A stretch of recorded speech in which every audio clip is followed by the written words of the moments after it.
everyone, welcome back to the channel, and today we're going to do a bit of a transfer roundup because there seems to be a lot of movement for West Ham, weirdly. I remember saying I didn't expect us to sign anybody before we got back from our pre-season tour in America.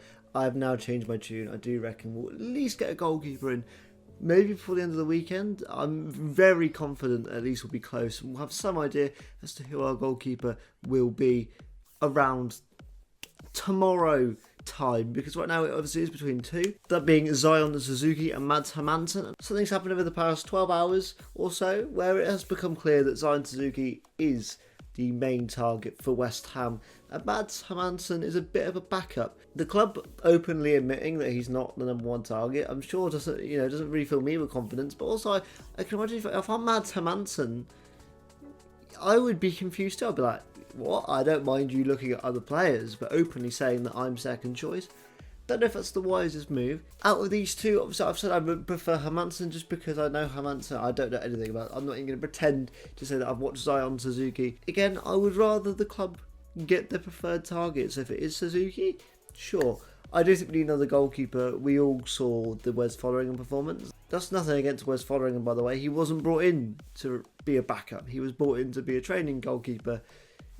We all knew when he signed, if he ever got an appearance for West Ham in a legitimate game, something had gone very wrong. And you could just tell he's not match sharp.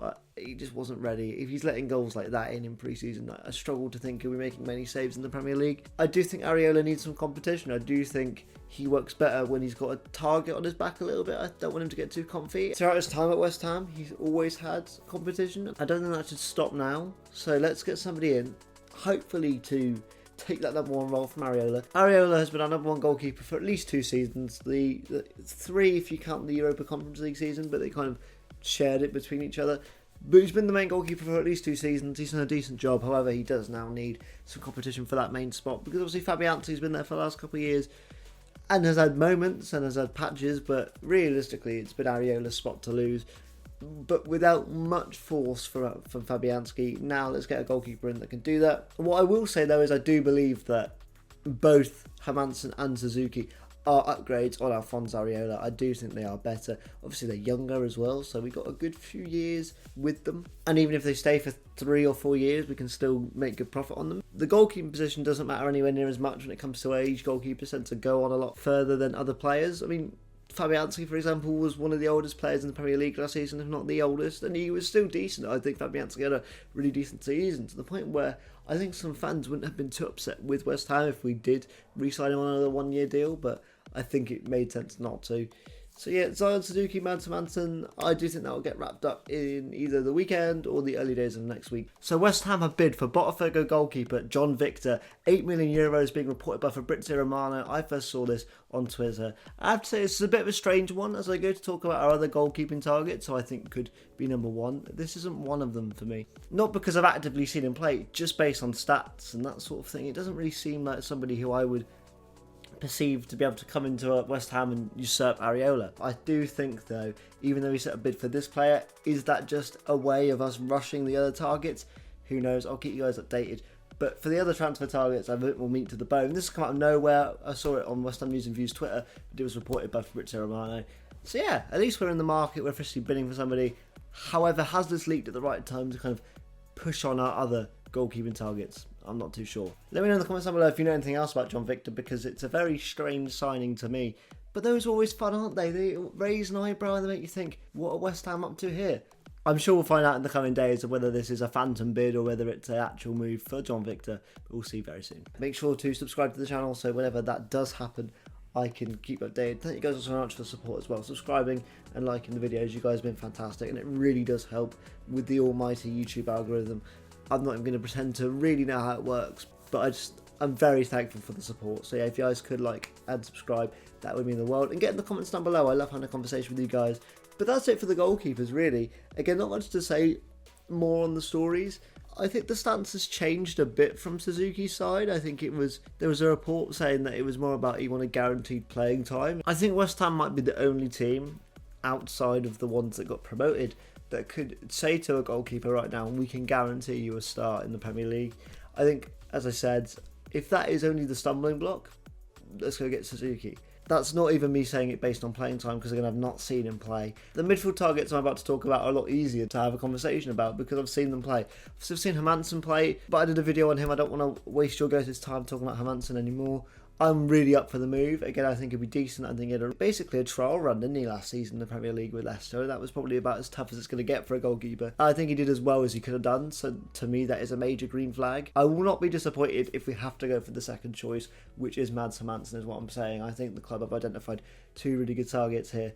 It is a shame though, because it does seem that Cooper is out of the running now. After I made my video about Hermansen, which obviously had a segment about Cooper, the club were like, oh yeah, they've gone to scout him. And I was like, oh, okay. And then they came back from the scouting report and they were like, no. I was like, oh. So Cooper out of the run, it's between those two now. Who would you prefer? Let me know in the comments down below. And yeah, let's get into the midfielders. So West Ham have submitted an offer for Southampton midfielder Matheus Fernandes.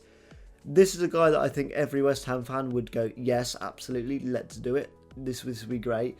It's very clear he's going to get a move to the Premier League. The kicker here is that 12 other teams have also bid for Matheus Fernandes.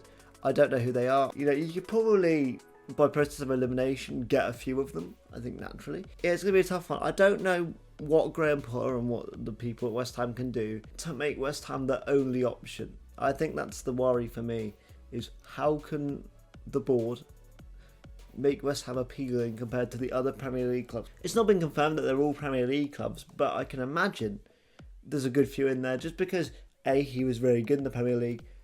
He would go into a lot of the Premier League midfields, and I'm talking maybe outside of your top six. And Aston Villa, I do reckon he'd start for Forest. I do reckon he'd start for Brighton. I do reckon he'd start for Bournemouth. You know, he's in that kind of zone, so I don't see why other Premier League teams wouldn't be bidding for this guy. We've submitted an official offer, and also the rumour is if this one was to get rejected, we could use James Ward-Prowse as part of the deal. Poor James Ward-Prowse. I remember last year we were linked to another Southampton player. I can't remember who it is. I think it was Tyler Dibbling, maybe, and we were going to use James Ward-Prowse as part of that deal too.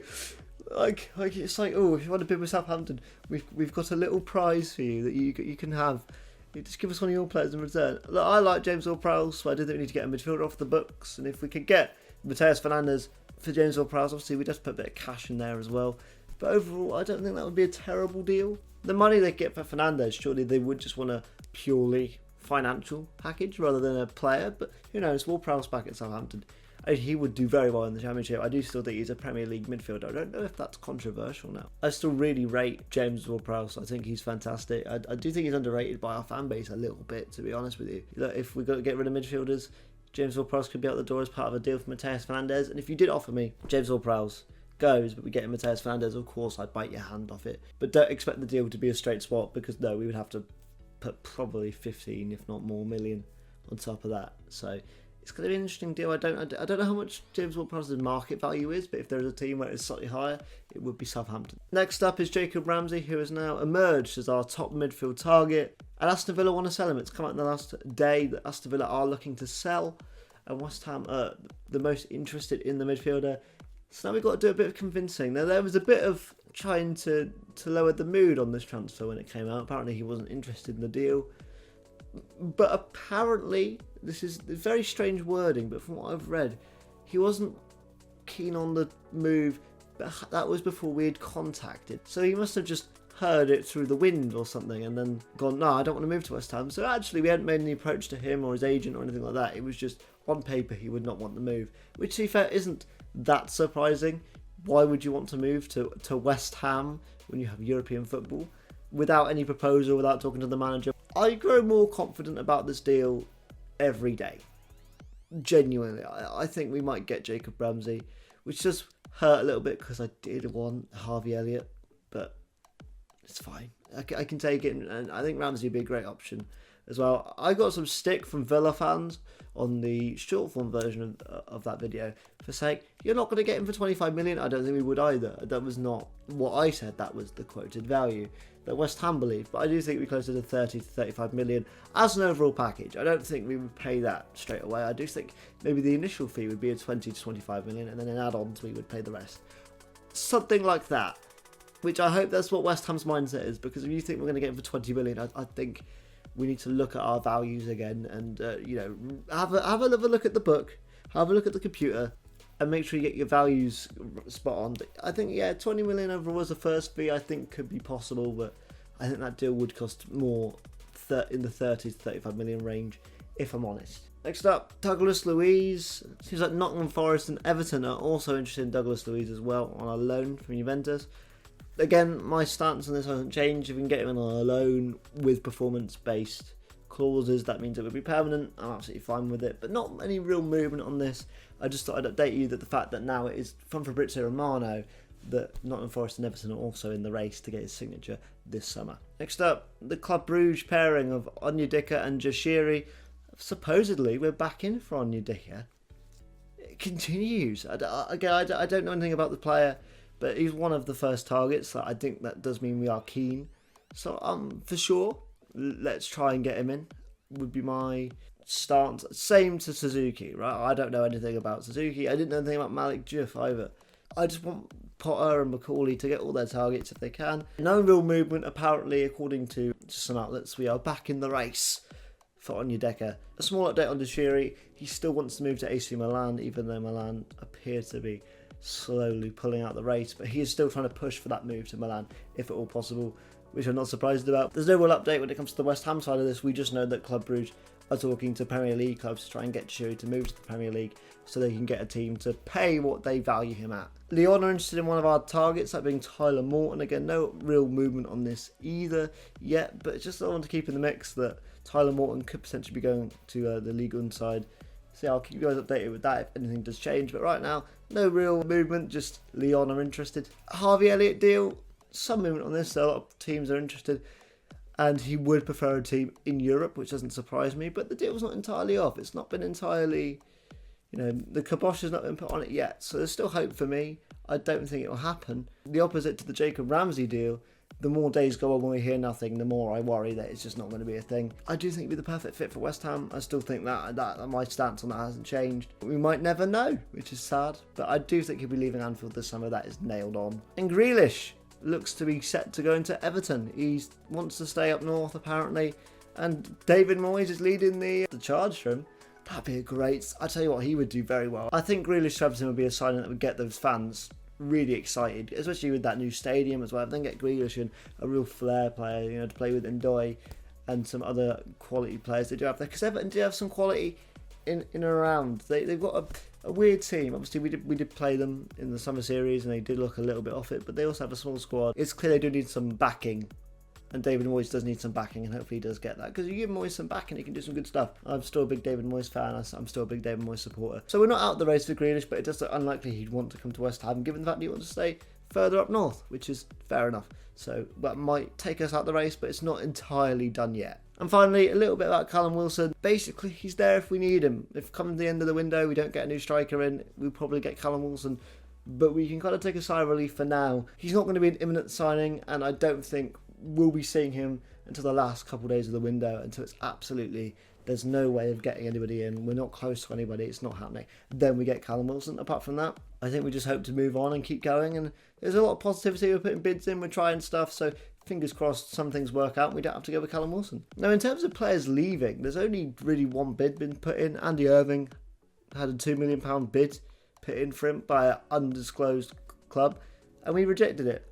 And I understand why. 2 million is way too low. He should be 65 million, if not more. In all seriousness, though, I think around the 5 million mark, I think something like that would be decent. He does need to leave West Ham this summer. I know I don't want him to leave, but Andy Irving does need to leave West Ham this summer if he wants to still be a Scottish international, if he still wants to improve his game, because he's still young. He's still, in his mid-20s. He still needs to get game time. I just don't think he's going to get that at West Ham. I think Freddie Potter's leapfrogged him in the pecking order. I also think Guido Rodriguez as well has leapfrogged him, which is crazy. So I do think Andy Irving's time at West Ham is coming to a close, which is gutting, but I hope he gets a good move and a positive move for his career, because I think he'll be somebody that West Ham fans will always keep an eye on fondly, just because he always gave 100% anytime he got an opportunity. And as fans, we just respect that. It's what we gravitate towards when it comes to footballers. If you had to ask me, I do think he'll leave, but I think we'll be looking for something in the 4 to 5 million range, which again will be profit. We got him for 1.6, so that's not bad, considering he barely played. And if we can double the fee and then some,